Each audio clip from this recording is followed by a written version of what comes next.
Honen inguruan azalpenak emateko, beraz, elkarrekin emango dugu gaurkoan. Hiru gai aipatu nahi nituzke Gobernu Kontseiluan aztertu ditugunak, jorratu ditugunak. Lehenengoa COVID-19arekin zerikusia duena eta bere bilakaera gure zerbitzuetan. Bigarrena mobil, eta hori da justu Aizpuru diputatuak gaurkoan azalduko diguna, eta hirugarrena zibersegurtasunarekin zerikusia duten deialdiak, diru laguntzak. Lehenengo gaiari eutsiz, COVID-19 badata, astero egin ohi dugun bezala, lehenengo gaixorik daudenei gure elkartasuna eta gure animoak eman lehenbailen osatu daitezen. Badakizue nolako bilakaera duen COVID-19ak momentu honetan Gipuzkoan, eta azkeneko astetan egin dugun bezala, eta hainbat kanpainatan egin dugun bezala, ardura individual eta kolektiboa eskatzen diegu Gipuzkoarrei COVID-19arekin amai dezagun eta COVID-19ari mugak jarri diezazkiogun danon artean. Kaltetu gehiago ez egoteko. Gizarte politikako parteari dagokionez edo gure zerbitzuetan COVID-19ak duen bilakaerari dagokionez, aurreko astean honen berri eman izuen zeintzuk ziren kaltetuak edo gaixoak gure zerbitzuetan. Gaur esan behar dena da gizarte inklusioko sarean joan den astean 9 gaixo genituen eta denak osatu dira, denak sendatu dira, eta momentu honetan gizarte inklusioko sarean ez dago kasu positiborik. 417 plaza dauzka Gipuzkoako Foru Aldundiak inklusio sare honetan, eta danak ondo daude. Gaixorik ez beraz. Adingabei dagokienez, aurreko astean esaten genizuen 6 kasu berri zeudela, 6 horiek etxe berean bizi dira, baliabide berean bizi dira, eta oraindik ere positibo ematen dute, baina asintomatikoak dira erabat eta beraz ez dute gaixotasuna nozitzen. Sare honetan 400 adingabe dauzkagu eta beraz gainontzekoak ondo daude. Adinekoen egoitzetan, erabiltzaileen artean ez dago positiborik. Hori ere berri ona da, jakinda adinekoen egoitzetan, bertan pertsona zaurgarrienak edo aukera gehiena dutena COVID-19 jasan eta kaltetuago ateatzeko, horien artean ez dago inolako kasu positiborik eta beraz hori ere berri ona da. Por lo tanto, les decía, como todas las semanas en relación al COVID-19, hacemos un llamamiento a la ciudadanía de Guipúzcoa para que actúen con responsabilidad, por lo tanto, un llamamiento a la responsabilidad individual y colectiva para poner freno y poner límite al COVID-19. En relación a la red asistencial que tenemos en la Diputación Foral de Guipúzcoa, no hay ningún caso positivo en la red de inclusión, no hay ningún caso positivo en la red residencial en relación a las personas usuarias y tenemos 6 casos positivos en la red de menores, en una red de 400 personas, las mismas 6 personas que estaban enfermas la semana pasada. Son asintomáticas, por lo tanto no están padeciendo la enfermedad en su crudeza. Bigarren gaiari eutsiko diogu oraingoan, iruditzen bali mazaizu, gaur Gobernu Kontseiluak mobili dagokionez erabaki garrantzitsu bat hartu du eta beraz horren inguruan informazioa emateko nahi duzunean. Eskerrik asko Eider, egun on guztioi. Gure bozeramaileak esan duen bezala, gaurkoan mobilekin erlazionatutako erabaki garrantzitsu bat hartu du Gobernu Kontseiluak. Donostiako Eskusaizeta Industria Gunean kokatuko den eraikin fisikoaren proiektuaren erredakzioa lizitatzea. Lizitazio honen diru kopurua 519.000 euro izango dira. 2021 urtearen hasierarako espero dugu proiektua prest izatea, eta honek bultzada nabarmena suposatzen du mobilentzako. Izan ere, COVID-19 gaitzaren krisi inguru honetan, testu inguru honetan, Gipuzkoako Foru Aldundi honek ekimenarekin duen konpromisoa berresten du beste behin ere. Hori gauza pauso garrantzitsua da. Gogoratuko dezuenez, 2019ko apirilean sortu zen Mobil fundazioa, eta azken urte honetan egitasmoak aurrera pauso garrantzitsuak eman ditu.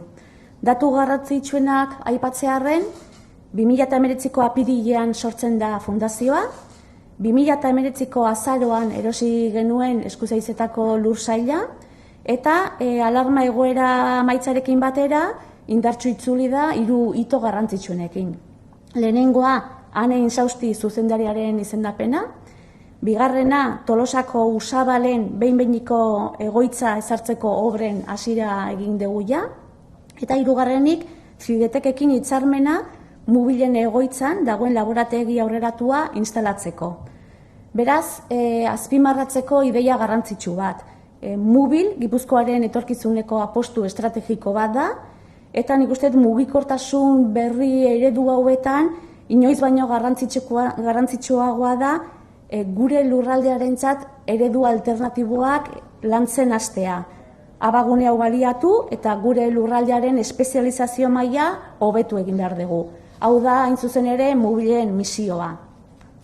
Gaur lizitatu dugun erredakzio proiektuaren inguruan, jakingo dezuen bezala, Eskuzaizetan 10.000 metro karratuko lursaila erosi genuen eta han kokatuko da Mubilen egoitza nagusia.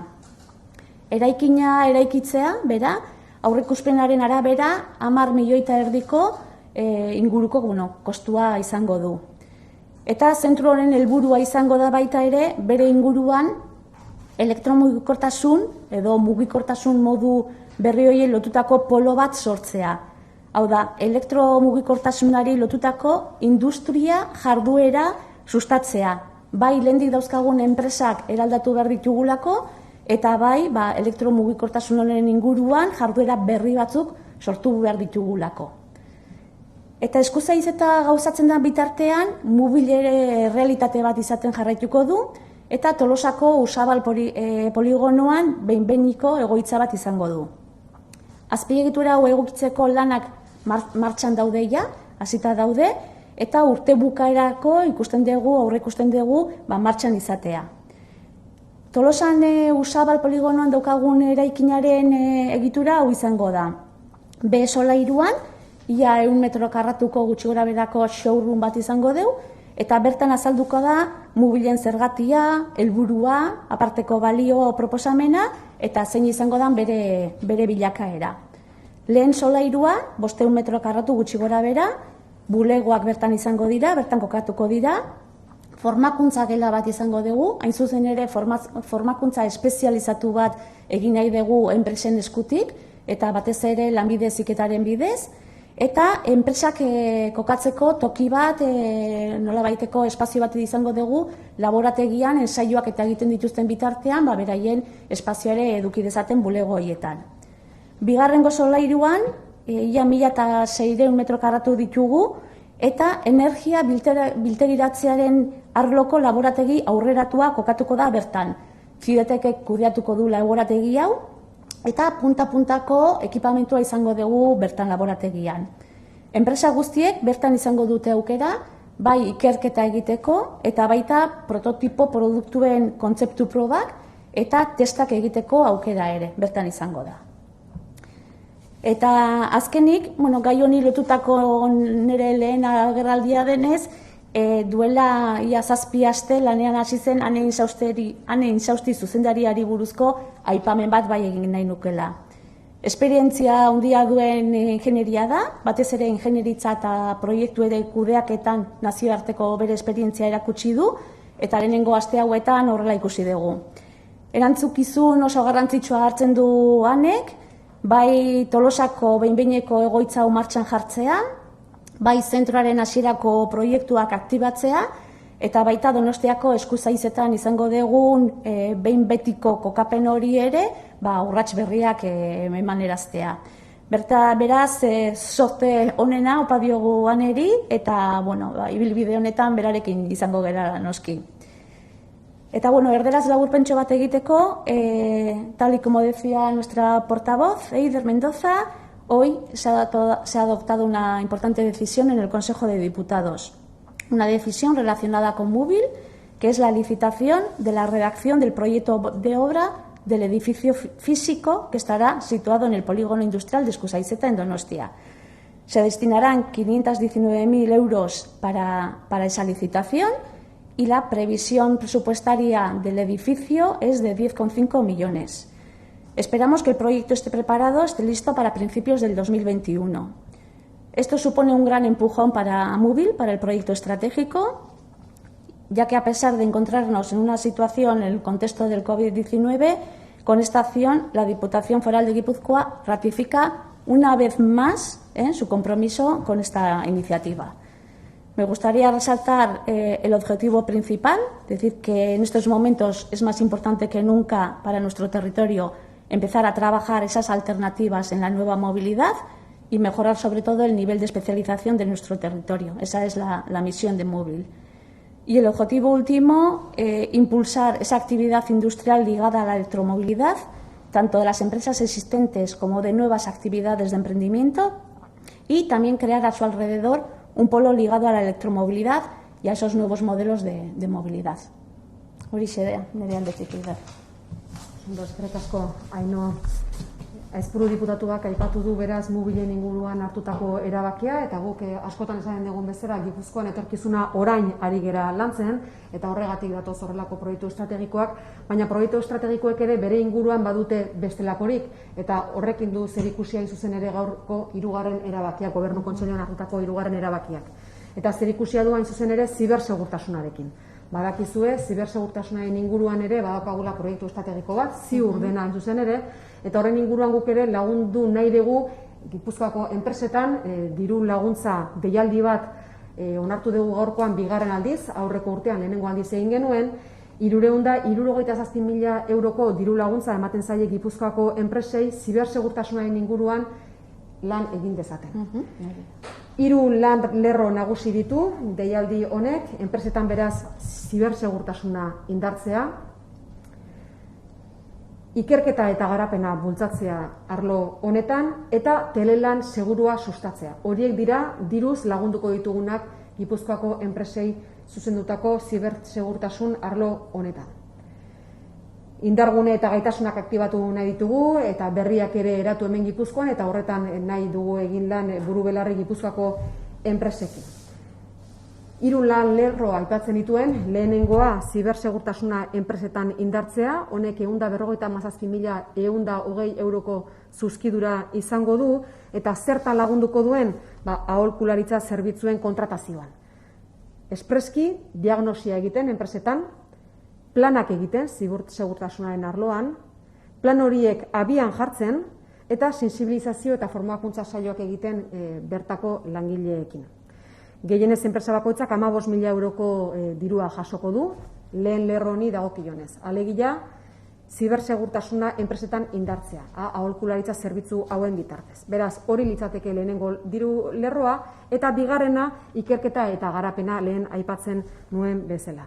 80.000 euroko zuzkidura izango du diru laguntza honek, langileen kostuak, material eta instrumentuak, ikerketaren kostuak eta gastu orokorrak ordaintzeko. Eta gehienez 50.000 euroko diru laguntza jasoko dute enpresak.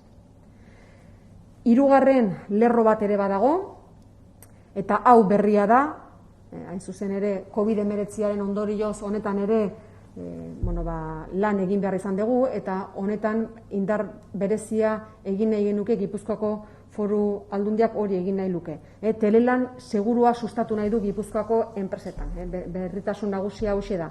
Eta 130.000 euroko zuzkidura izango du.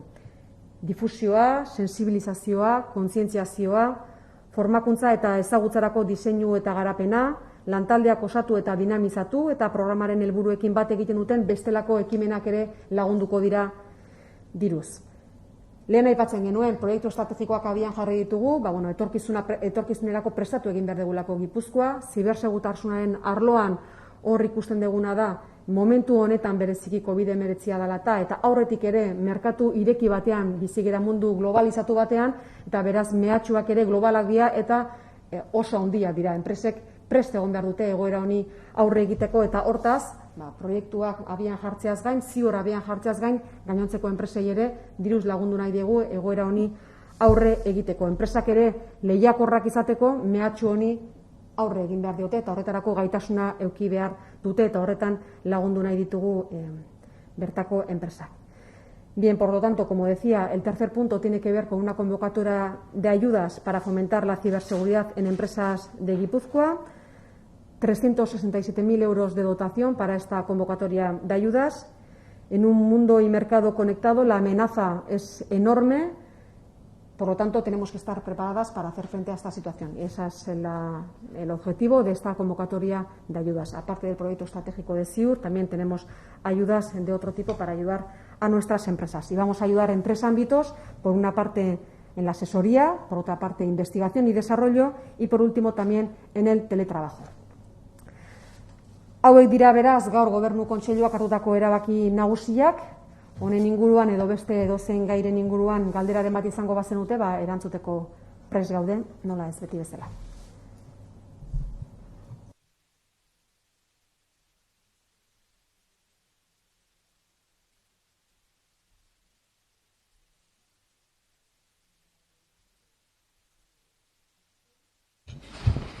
Seis, y son usuarios, todos. Son los que ha dicho que son asintomáticos y del mismo centro y menores, no monitores o educadores. Son 6 menores de una red de 400 menores que están enfermos ya desde la semana pasada, son asintomáticos, pero bueno, siguen siendo positivos. Son los únicos casos que tenemos de personas residentes, usuarias de la red asistencial en Guipúzcoa. Pero luego tenemos los trabajadores de la... Eso es. Son usuarios, pero bueno, sí, de usuarios son los únicos. Usuarios, en la red asistencial únicamente tenemos a 6 personas. Los menores y luego trabajadores. En centros residenciales de personas mayores, de discapacidad y demás no tenemos a ninguna persona. Sí tenemos personas trabajadoras que son en la red de residencias, y en concreto hay 6 personas que han dado positivo en la prueba PCR. Hay 2 personas que se han curado desde la semana pasada y 4 nuevas personas que han dado positivo. 6 personas trabajadoras, por tanto, en la red residencial que han dado positivo en PCR. El resto de personal no es positivo y, desde luego, en cuanto a personas usuarias, insisto, las únicas personas que han dado positivo son 6 menores. Es decir, los 6 positivos de las residencias de mayores entre los trabajadores no son exactamente los mismos que había la semana pasada, porque hay 2 que se han curado y 2 que se han incorporado. ¿Son de trabajadores? No, hay 2 que se han curado y 4 personas que han enfermado, porque la semana pasada eran 4 personas y esta semana son 6. Cierto. ¿Son del mismo centro, cada uno de un centro? O... No dispongo de esa información. Vale, gracias. Besterik?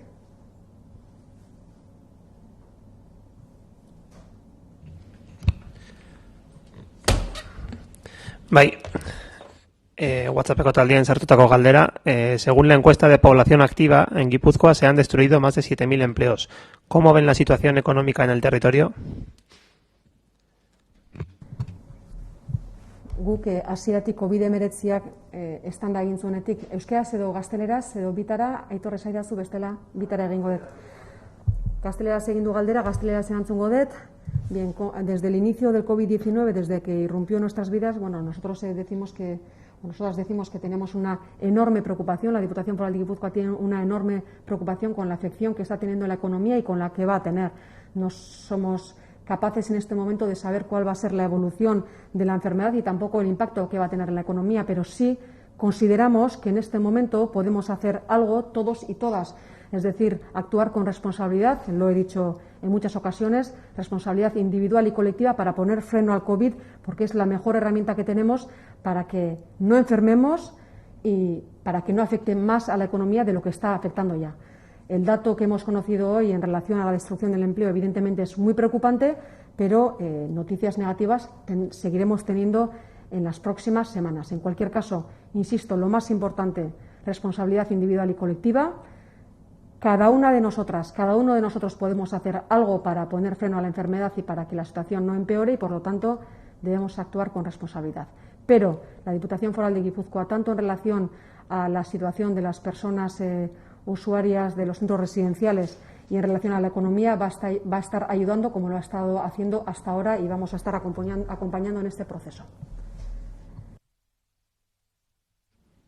Vale, otra pregunta.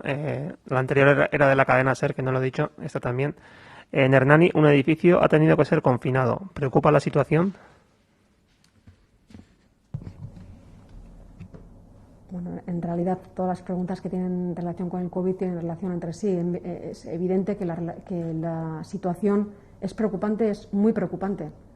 Por eso estamos haciendo todo lo posible, todo lo que está en nuestras manos para llamar la atención a la ciudadanía con respecto a la responsabilidad individual y colectiva. La preocupación es máxima, como lo está siendo hasta ahora, y esa preocupación debe ser compartida y debe tener unas consecuencias en cuanto a la actitud de cada una de nosotras y cada uno de nosotros.